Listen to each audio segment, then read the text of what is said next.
Até que um dia, eu tava com 15 anos de idade. Cheguei lá, na casa dele, pra visitar o filho dele. O filho dele não tava em casa e nem a esposa. Ele disse, entra aí, pode entrar. Confesso que eu fiquei com um pouco de medo, tá? Que ele tinha um semblante assim, meio mal assombrado, sabe? Um cara grande, forte. Ele era bem peludo, assim, o corpo todo, assim, peludo. Parecia russo. Meio loiro, assim, mas muito peludão. E todo mundo da cidade tinha medo dele, sabe? Dele e dos irmãos. Então, o que é que acontece? Ele tinha um livro, e eu não sabia, mas esse livro foi herdado de geração em geração familiar. E eu acho que ele era o primogênito, não sei, ele herdou o livro, né? Acho que quando a mãe faleceu. Então, o que é que acontece? Quando eu entrei, que eu tava assistindo televisão, aí ele disse, Renato, vem aqui no quarto. Aí eu fiquei desconfiado, eu disse, rapaz, esse cara vai fazer alguma coisa comigo. Mas fui com medo. Chegou lá, tinha um móvel assim de madeira, ele tirou o móvel, embaixo da cerâmica, a cerâmica era solta, tinha um livro todo enrolado num pano, né? E aí ele me deu. Quando eu tirei, ele disse assim, tu tava querendo saber o meu segredo é esse aqui. Aí quando eu olhei aquilo, fiquei sem entender.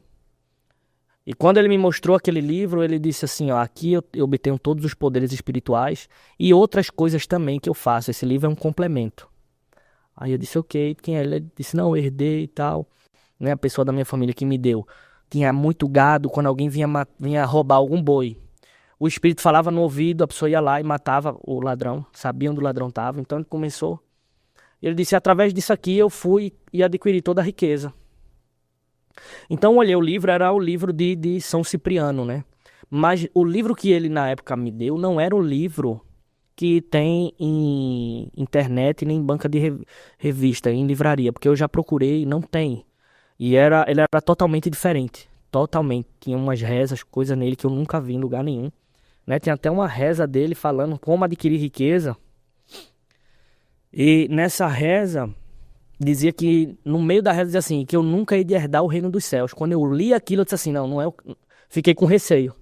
Eu disse, não, isso aqui tá cobrando um preço, essa riqueza aí, né? Eu vou perder a salvação. Então eu não quis fazer essa reza. Porém, ele disse assim, ó, eu posso te emprestar um pouco, né? Não muito, porque eu não posso te dar esse livro, porque esse livro é de herança, né? E na verdade só quem pode usar esse livro sou eu, mas se eu deixo você ler um pouco. Aí eu fui para a sala dele e me sentei e ele foi arrumar alguma coisa lá. Eu comecei a ler o livro. A primeira reza do livro chama Reza da Cabra Preta Milagrosa. Eu comecei a ler aquilo, eu senti meu corpo levitar. Como se estivesse adormecendo tudo e como se eu estivesse ficando leve. E quando ele chegou, que viu aquela situação, ele puxou o livro da minha mão, como que eu voltei em si, como se estivesse numa transe, e ele disse, vá pra casa, que você não pode ver isso não, isso é muito pesado pra você. Mas só que aquele negócio, né, quando a gente tem curiosidade, isso é pior do que Atiçou a a curiosidade. sua curiosidade. Entendi. Então passou uns meses, depois eu comecei a insistir, e ele me emprestou, e eu comecei a praticar aquilo, né. Comecei a praticar, acender a vela na oração, fazer coisa com a faca, né, na porta, e muitas coisas que sem minha mãe saber. Só que o clima em casa começou a ficar muito pesado. Era uma guerra espiritual. Minha mãe não entendia. Deus usava ela em língua, tudo. Ela cortava os laços, né, do jeito que Deus usava ela, mas aquilo era recorrente. E ela orava e Deus até o momento não tinha esclarecido as coisas ainda, né. Então quando aquilo foi passando, eu comecei a exercer. Eu deixei algumas anotações no papel, devolvi o livro a ele e comecei meio que a praticar. E o que é que acontecia? Eu novo na época tinha menina no colégio, que era Patricinha, que chamava, né? Muito... O que é que fazia? Tinha reza que ensinava, eu fazia a reza, falava o nome, a pessoa vinha e tinha interesse por mim. Sem esforço nenhum. E aí eu disse, não, realmente esse negócio acontece, né? Esse negócio acontece. Mas você vê que não é algo natural, não é amor genuíno. Né? Até você que está recebendo aquele interesse, você se sente errado, você se sente como se tivesse algo que saísse do âmbito espiritual, né? Não traz paz. Isso, não traz paz, né? E até o interesse que você tinha na pessoa parece que você perde. A pessoa fica muito interessada, como se estivesse enfeitiçada, e aquele interesse que você tinha parece que já não tem, entendeu? Então eu fazia aquilo e quando era pra ter alguma coisa eu não tinha, meio que eu escanteava. Esse livro do diabo aí, são rezas, então, que você faz pra você adquirir o que você quer. É, exatamente, assim, ó, ele ensina cartomancia, ele ensina astrologia, ele ensina muita coisa, né? Porém, os livros hoje que nós vemos dele, que tem em livraria, essas coisas, faz mal, porque são portais espirituais. Mas não tem tudo ali, completamente falando, né? Teve algumas coisas que esse rapaz me ensinou. Olha, essa reza aqui, tu tem que fazer com isso, isso e isso, né? E a reza que tem que fazer com uma faca virgem, com uma vela, cravar na porta, com uma terra específica, numa mata específica, numa árvore específica. Então, são muitas coisas que o livro não vai relatar isso. Ele fala, alguns ele fala, né? Mas hoje o que tem na livraria é algo muito mais leve, né? Do que, vamos se dizer, quem nasce nesse berço já tem. São muito mais informações, né? Mas eu quero até deixar uma ressalva aqui para todos aqueles que estiverem assistindo, né? Não faça como eu, porque vocês vão ver o tipo de consequência que eu tive. Até minha esposa assistiu uma moça que ministra libertação e falaram desse livro. Ela estava ministrando uma pessoa que foi liberta por esse livro. E essa pessoa, eu vou explicar da seguinte forma: você é liberto, mas fica um espinho na carne. Nós vamos chegar até aí. E essa moça que trabalha com libertação, ela disse que foi comprar o livro por curiosidade, que não era nem os originais, né? E o Espírito Santo falou para ela assim, ó, não leia esse livro, porque se você ler, mesmo que você lê sem praticar, você vai ter consequências irreversíveis na sua vida, né? Então eu já quero deixar essa ressalva para todos, né, que estão nos assistindo, que não tentem pesquisar. Não é um livro de difícil acesso. Claro, os originais, né, passado de geração em geração, ninguém tem acesso, só quem vive dentro da bruxaria. Mas até o livro que você acessa pela internet, com certeza ele já deixa males, né, terríveis. Então eu comecei a praticar, Rafael, aquilo ali. E o que é que acontece? Tinha um tipo de pactuação lá com a espiritualidade, que eu não vou nem citar o nome aqui, que é muito pesado. Mas tinha... Eu vou falar só o nome de um que chamava Ferrabras. Mas tinha outras espiritualidades lá, que você pactuava e rezava aquilo, e aquilo lhe dava meio que um poder de invisibilidade. O que é que aconteceu? Eu comecei a praticar aquilo, até a minha visão espiritual ela se abriu de tal forma, que eu já tinha ela aberta, que eu comecei a ter contato com um guia, né, como chamam. Eu não conseguia ver o rosto dele, mas eu conseguia ver todo o contorno dele, tudo, só não o detalhe do rosto.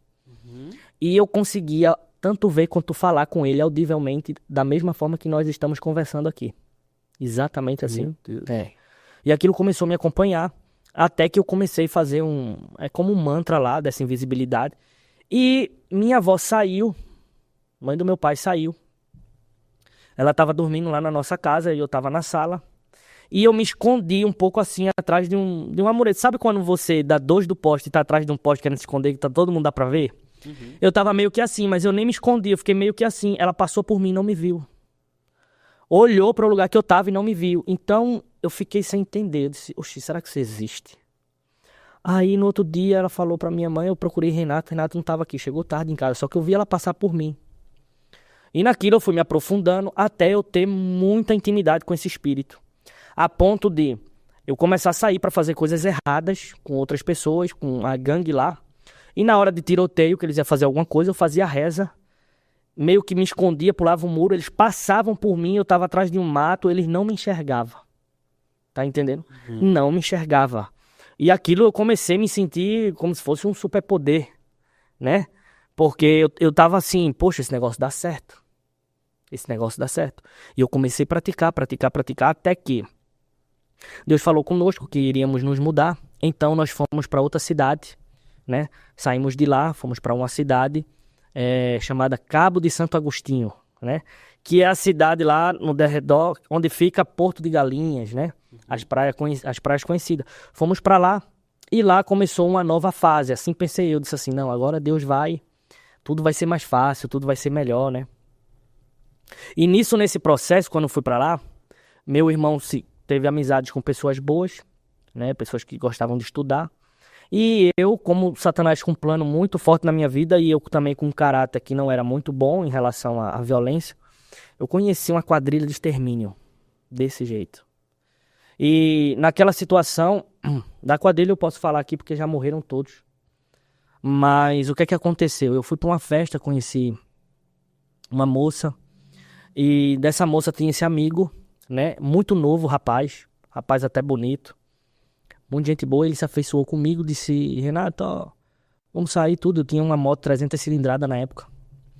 E ele também tinha uma, só mudava a cor. E a gente começou a conversar e tudo contato, só que eu não imaginava a dimensão que ele vivia naquilo, né? E o que é que acontece? Aí eu fui andando, aí eu comecei a descobrir, ele era chefe do tráfico lá numa região lá da cidade, eu não sabia. Depois eu descobri. Só que o que é que me manteve com amizade com ele é que era uma vida, apesar de eu nunca ter roubado, graças a Deus, e nem nada disso, mas era uma vida que trazia muita adrenalina. Tá entendendo? Todos os dias era algo novo. Ele me chamava, vamos fazer isso, tem uma missão pra isso. Eu não me envolvia diretamente, mas me envolvia indiretamente, né? Por quê? Eu não quis participar do tráfico de droga com eles, porque eu trabalhava, eu fazia essas coisas à noite. Dá pra acreditar, né? Que tem gente que entra por necessidade, né? Eu não tinha necessidade financeira, então, né, claro, necessidade normal como todos, mas nada demais. Eu trabalhava, tinha meu trabalho. Eu trabalhava numa farmácia. E aí à noite ele vinha me chamava. E aí começou sutil, né? Levar droga, e acompanhava ele, né? Ia beber, bebida, festa, muita festa.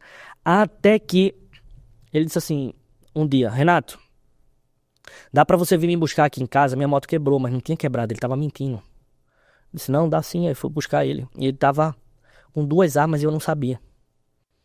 E nisso eu não tava mais nessa vida, porque eu tinha me mudado de cidade e eu tava tentando me endireitar, né? E até aquele momento ele foi e saímos, fomos pra uma festa. Quando aconteceu, o que é que aconteceu? A gente foi pra essa festa e chegou na festa, tirei meu capacete, botei no chão e me sentei em cima e fiquei olhando. Aí ele chegou com 2 armas assim, ó, segura com uma pra tu. Aí eu fiquei sem entender, disse, aí botei embaixo do capacete e fiquei ali. Tudo bem. Começou uma confusão muito grande na festa dele com outra gangue que tinha lá, que era rival dele, eu não sabia. E ali começou uma briga muito forte, eu tive que entrar na briga. Caiu um rapaz da laje lá, se acidentou feio. Começou um tiroteio, então a gente saiu de lá corrido. Subi na moto, eu fui pilotando, eu pilotava muito moto. E ele sabia que eu pilotava bem, então qual foi a estratégia dele, que eu me entendi depois, né? Ele tava me usando como o que a gente chama de cavalo, né? É o que dá fuga. E ali aconteceu aquele tiroteio. E aí a polícia veio atrás da gente, conseguimos escapar. E depois daquilo fui me afundando. Me afundando, saía toda noite. Trocamos tiro com outras pessoas. E eu sempre usando a reza pra mim sair bem. Tá entendendo? E aquilo acontecia. Uma vez ele foi pego pela polícia e eu não. Ele ficou 4 meses preso, saí. Disse, como é que a polícia não te pegou? Mas ele não sabia que eu fazia essa reza. Mas Pode falar. se você não dependia daquilo, por que você continuava lá? É isso que eu creio que é o seguinte, era uma má índole que eu tinha. Eu não sei explicar. Não era por necessidade, meus pais nunca deixou eu passar necessidade. Por isso que minha mãe não entendia, porque desde novo já dizia que eu era mau. Eu dizia que era mau, desde 3 anos de idade, 1 ano. Né? E eu não entendia Você achava que você estava se aventurando? Seria isso? Exatamente. Estava se aventurando. Exatamente. Era uma adrenalina, eu era como Você se tinha fosse quantos viciado. anos nessa época? E aí eu tava com uns 17 anos, eu não era nem de maior, já tinha minha jovem moto ainda. né? E a moto ainda tava no nome do meu pai, ainda lembro. Olha só, perigo. Meu Deus. Exatamente. Eu pagava a moto, mas ele tinha tirado no nome dele, né? Porque eu ainda não tinha E o idade. livro te ajudava no quê? O livro me ajudava era o seguinte, quando eu fazia a reza, eu me sentia que eu tinha uma força sobrenatural. Ajudava não, né? Não dá. Isso, afundava. E eu via as coisas acontecer ruim para os outros e sabe aquela sensação, escapei. Eu sempre acontecia isso comigo. Escapei. Sei. Entendeu? Escapei. E aí aconteceu, né? Até que ele começou a matar muita gente, né? Fazer homicídio. Ele fazia homicídio e ligava pra mim, ó. Matei fulano, vai lá olhar em tal lugar. Matei ciclano, vai lá olhar em tal lugar. Até que um dia, peguei a moto, foi eu, mais 5, cada um numa moto. A gente chegou numa praça assim, ele foi e executou um rapaz na minha frente. E aquilo abalou comigo, sabe? Eu fiquei muito impactado com aquilo ali. E ali eu cheguei em casa e eu fiquei refletindo, eu disse assim, por que eu tô nisso? Né? Minha mãe ora por mim, meu pai era um pai muito trabalhador, idôneo, Não tem necessidade de eu estar nisso, né? Mas eu tinha um vazio dentro de mim muito forte, que não entendi o porquê. Até fica um recado aqui para todos que estão nos ouvindo. Tem filhos, né? E pessoas que sentem um vazio, que está nessa constante adrenalina. Na verdade, esse vazio é a presença do Espírito Santo, que nós estamos sedentos e precisando delas, né? Então, por isso tem muitas pessoas que, pastor, eu não consigo me firmar na igreja, pastor, eu não consigo me firmar. Na verdade, elas não sabem direcionar esse vazio, ou muitas pessoas vão sentir como uma adrenalina, que é vive num relacionamento, vai para outro, é como se a vida perdesse a graça, tem que trocar de carro, insatisfação. Na verdade, isso é um grito da alma, e eu tinha isso muito forte, pelo chamado que eu carregava, mas eu não sabia. Então, como minha mãe não tinha um entendimento, o que é que acontecia? Isso era direcionado para as trevas, porque ninguém me entendia. Tá entendendo? Entendi. Hoje eu entendi que não era questão de ser mal, era questão de ter um mentor que não tinha. Por mais, e isso vai um recado para as mães e os pais aqui, que muitas vezes está passando por algo parecido. Eu digo assim, mude a estratégia. Por quê, irmão Rafael? Eu digo por isso porque quando eu estava, mais na frente eu vou chegar lá, em São Paulo, eu morei com uma tia minha que é como se fosse uma segunda mãe para mim, né? Eu mandar até um abraço para ela. Nilda é o nome dela. E ela me acolheu muito. E o nome da minha mãe é Débora. Um abraço também pra minha mãe. E ela me acolheu muito. E com ela eu não tinha esse tipo de comportamento. Por quê? Ela fazia eu me sentir como se eu fosse alcançar os meus sonhos de forma honesta. Já minha mãe, por ser muito regrada, tentar me fazer sempre o bem, minha mãe me passou uma visão sempre muito limitada. Era meio que assim, eu sempre sonhei muito alto. Minha mãe dizia, meu filho, isso não é pra você. A vida é difícil, meu filho. Não, dinheiro não é fácil. Então aquilo me trazia tanta negatividade, mesmo sem ela saber, ela estava tentando me blindar. Mas eu comecei a tomar abuso, tanto da educação, como da questão do ambiente, da igreja. Porque eu dizia assim, rapaz, nada pode aqui. Sabe aquela visão um pouco retrógrada, né? Do evangelho bem primitivo, assim, que eu sei que o senhor também viveu. Né, não pode jogar uma bola, não pode usar uma bermuda, não pode. Então, quando você é jovem, hoje eu não sinto falta disso, né, nem ligo pra isso, e nem tenho. Mas quando você é jovem, você passa um pouco de dificuldade, tá entendendo? Você queria fazer o que desce na sua cabeça. Exatamente. É. E assim, minha mãe também não era daquela pessoa muito rígida, não. Se eu quiser jogar uma bola, ela deixava tudo. Mas eu creio mais a questão da forma de verbalizar. É tipo assim, ó. Você me conta um sonho teu. No meu coração eu posso até achar impossível, mas eu não vou te dar um banho de água fria. Eu vou te impulsionar. Tá entendendo? Às vezes não é assim, mãe, eu queria uma moto. Ah, meu filho, eu não posso te dar. E ó, isso aí não é pra nossa realidade. Não. Ó, meu filho, eu não posso te dar, mas você vai conseguir. Trabalho e tal. Então eu sentia falta disso. Então eu comecei a ir buscar, né? Essa adrenalina, essas coisas nas coisas de fora. Por quê? Dentro de casa, por mais que minha mãe trouxesse a palavra e a doutrina cristã, eu via que eu não rompia. Eu me sentia numa atmosfera que me diminuía, sabe? Incapaz. E você queria as coisas rápidas, né? Muito exatamente rápido. isso. Eu sempre fui muito Que precoce. acontecesse logo, né? É.